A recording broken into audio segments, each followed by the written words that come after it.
Bonjour, nous allons regarder ensemble un verset aujourd'hui et nous allons vraiment entrer en profondeur. Le psaume 91 et verset 16 nous dit « Je le rassasierai de longs jours et je lui ferai voir mon salut. » Vous savez, c'est le plan de Dieu pour chaque chrétien de vivre ici sur cette terre rassasié de longs jours, de vivre une longue vie à sa plénitude et que lorsque c'est le temps de traverser, s'en aller l'autre côté au ciel, bien, qu'on soit prêt et qu'on ait vécu cette vie rassasiée, remplie, complet à la plénitude. Ce n'est pas le plan de Dieu qu'on parte avant ce temps-là. Et vraiment, sa volonté, c'est une longue vie. Vraiment, si on regarde au mot rassasié, qu'est-ce que ça veut vraiment dire rassasié? C'est satisfait, plein, rempli. Alors, on pourrait dire le verset de cette façon. Je le remplirai de longs jours, qu'il soit satisfait, qu'il soit rempli à la plénitude de longs jours. C'est comme quand que tu vas manger un bon repas au restaurant. J'ai eu l'occasion dernièrement que mon mari m'a emmené manger un bon repas au restaurant lorsque c'était mon anniversaire. Et on est allé à un restaurant très chic en ville. Et puis, on a mangé bien, tellement bien qu'après, quand c'était le temps de peut-être avoir un dessert, on n'avait pas besoin de dessert. Ils nous demandaient pour du café. On n'avait pas besoin. On était rassasiés. On était plein. Mais c'est le plan de Dieu que chacun d'entre nous, quand on arrive à ce temps-là, puis c'est le temps de traverser l'autre côté, c'est pas un temps qu'on regarde puis on dit « Ah, mais il y aurait encore des choses que je voudrais faire. Ah, mais je voudrais encore être là pour mes enfants. Ah, il y a des choses dans le ministère que j'aurais voulu faire. Ah, bien, il me semble que, bien, au moins, j'ai vécu tant d'années. Bien, au moins, moi, j'ai vécu plus longtemps que l'autre. Non, c'est pas le plan de Dieu. Le plan de Dieu, c'est qu'on soit rassasié. Ça veut dire qu'on soit satisfait de notre vie. Qu'on regarde en arrière puis on dit, la vie que j'ai vécue, j'en suis satisfait. Qu'est-ce qu'il a dit l'apôtre Paul? Il dit, j'ai couru ma course, j'ai achevé la course, j'ai gardé la foi, j'étais prêt maintenant à s'en aller avec le Seigneur. C'est ce que Dieu, il veut pour nous, qu'on soit rassasié, qu'on regarde notre vie puis on dit, j'ai tout accompli ce que j'avais à accomplir. J'ai fait le plan de Dieu pour ma vie. Maintenant, je suis prêt à rencontrer mon Seigneur. Mais pas avant le temps. Avant le temps, Dieu a des choses pour nous à faire sur cette terre.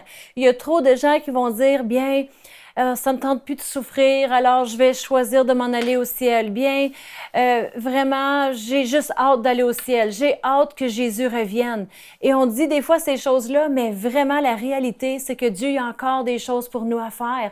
Parce que tant qu'on ne soit pas rassasié, tant qu'on ne soit pas satisfait, il n'y a aucune autre raison qui est bonne pour partir avant le temps. Dieu, il y a des choses pour nous à faire sur cette terre. Et puis, il y a des gens qui veulent qu'on rencontre. Alors, avant ce temps-là, ce n'est pas le temps.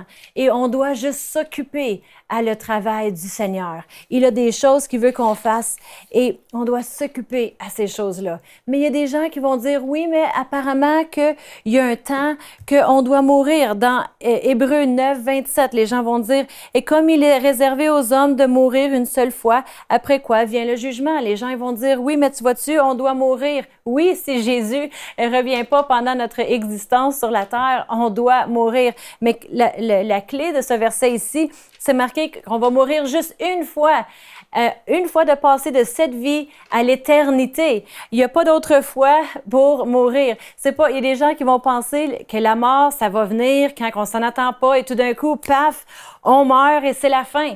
Et puis, peu importe qu'est-ce qu'on est en train de faire, mais non, ce n'est pas ce que la Bible nous dit dans Psaume 91, rassasié de longs jours. Et ici, on parle de mourir une seule fois. Un autre verset dans Ecclésiaste que les gens se mêlent beaucoup, c'est dans Ecclésiaste 7 et verset 17. « Ne sois pas méchant à l'excès et ne sois pas insensé. Pourquoi mourras-tu avant ton temps? Pourquoi devrais-tu mourir avant ton temps? » Ça ne dit pas pourquoi devrais-tu mourir dans ton temps, comme s'il y a un temps chronologique. Pourquoi mourrais-tu avant ton temps? Tu mourrais avant ton temps si tu fais des choses méchants à l'excès ou tu es insensé. Mais la Bible dit, pourquoi mourir avant ton temps? Non, choisis de vivre une vie rassasiée et remplie. Et c'est nous qui le choisissons en vivant pour Dieu. Dans Ecclésiaste 3 et versets 1 et 2, ça dit, « Il y a un temps pour tout, un temps pour toutes choses sous les cieux, un temps pour naître, un temps pour mourir, un temps pour planter et un temps pour arracher ce qui est planté. » Qu'est-ce que ce verset il parle ici? Ça parle de saison. Il y a des saisons, quand que c'est le temps de les bleuets, je me souviens, je suis déjà allée cueillir des bleuets, bien, on est allé pour cueillir les bleuets. Si les bleuets étaient blancs, on les prenait pas, puis je les donnais pas à mes enfants pour manger.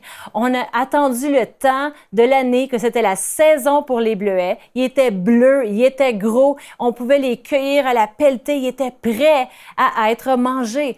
Il y a une saison pour nous pour mourir. Et c'est quand cette saison-là que la Bible parle, c'est dans Psaume 91, verset 16. Je le rassasierai de longs jours. Je lui ferai voir mon salut. Quand tu as une vie pleine, satisfaite et tu es prêt à être cueilli et t'en aller l'autre côté. Amen. Dans Job 5, verset 26, ça nous dit, « Tu entreras au sépulcre dans la vieillesse, comme on emporte un gerbe en son temps. » C'est comparable ici à une gerbe. Quand on remporte une gerbe, on la remporte pas quand elle est pas prête. C'est même pas mangeable. Je sais pas si vous avez déjà mangé un blé d'Inde blanc qui était dur. Non, c'est pas son temps. Bien, si on n'est pas rempli dans cette vie, satisfait, ce n'est pas notre temps. On ne doit pas penser, c'est peut-être la volonté de Dieu, peut-être que c'est mieux comme ça. Ce n'est mieux pour personne. Alors, c'est mieux de se concentrer sur une vie pleine, satisfaite, rassasiée. C'est ce que Dieu y désire pour nous. La bonne saison, c'est pas un temps spécifique, c'est une saison de vie quand on est rendu âgé, rassasié de jour. Amen. C'est son plan pour nous.